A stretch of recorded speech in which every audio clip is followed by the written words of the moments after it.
तैयार रहिए, स्टार्ट। हमारे देश का संविधान किसी को यह कतई इजाजत नहीं देता कि वह दूसरे धर्म का अपमान करे। किसी भी धर्म को लेकर दुष्प्रचार का प्रयास किया जाता है तो स्वाभाविक है कि उस धर्म विशेष को मानने वालों को ठेस भी पहुंचेगी। सनातन धर्म पर उस विवादित टिप्पणी को लेकर देश की शीर्ष अदालत ने तमिलनाडु के मंत्री उदयनिधि स्टालिन को फटकार लगाई है, जिसमें सनातन धर्म की तुलना कोरोना, डेंगू और मलेरिया जैसी बीमारियों से करने के साथ इसे खत्म करने की बात कही गई थी। जाहिर है कि इस विवादित टिप्पणी पर देश भर में जैसी प्रतिक्रिया आई उसे अदालत ने गंभीर माना है।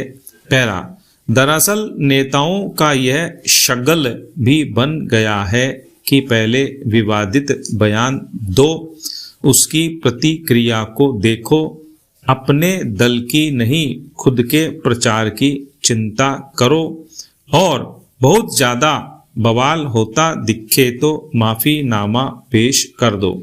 सुप्रीम कोर्ट ने स्टालिन के लिए ठीक ही कहा कि वे आम आदमी नहीं बल्कि मंत्री हैं।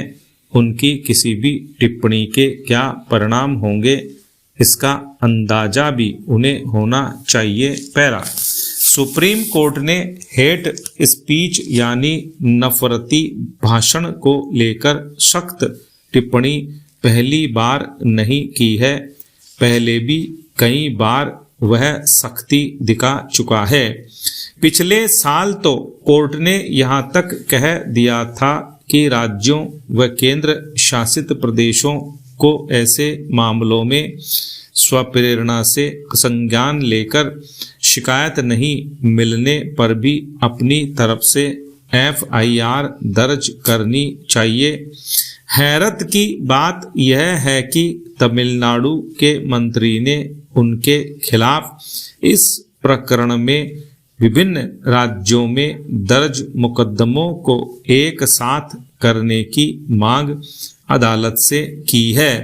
अदालत ने इसीलिए स्टालिन से यह तल्खी भरा सवाल भी पूछ लिया कि अभिव्यक्ति की आज़ादी का दुरुपयोग करने के बाद वे याचिका लेकर शीर्ष कोर्ट तक क्यों आए हैं। अभी इस प्रकरण की सुनवाई जारी है। अहम सवाल यही है कि आखिर हमारे जनप्रतिनिधियों को हर बार कोर्ट को ही ऐसी नसीहतें क्यों देनी पड़ती है। आखिर क्यों नेताओं के विवादित बयानों से हमारे देश में समुदायों के बीच संघर्ष और अविश्वास की काली घटाएं छाने लग जाती हैं। अब चूंकि लोकसभा चुनाव सिर पर हैं, ऐसे में इन सवालों का जवाब तलाशना ज्यादा जरूरी हो गया है। जरूरी इसलिए भी कि ठोस कार्रवाई का कोई प्रावधान नहीं है। इसलिए खुद को सुरक्षा कवच पहना हुआ मानते हुए इन नेताओं को लगता है कि वे कानून से ऊपर हैं। पैरा चुनाव के मौकों पर हेट स्पीच के बावजूद नेताओं को हार का सामना नहीं करना पड़ता, इसलिए वे इसका चुनावी फायदा उठाने की कोशिश भी करते हैं। जब तक ऐसे बयानवीरों को चुनाव लड़ने के अयोग्य नहीं ठहराया जाता, तब तक ऐसे प्रकरण पूरी तरह खत्म होना मुश्किल है। स्टॉप।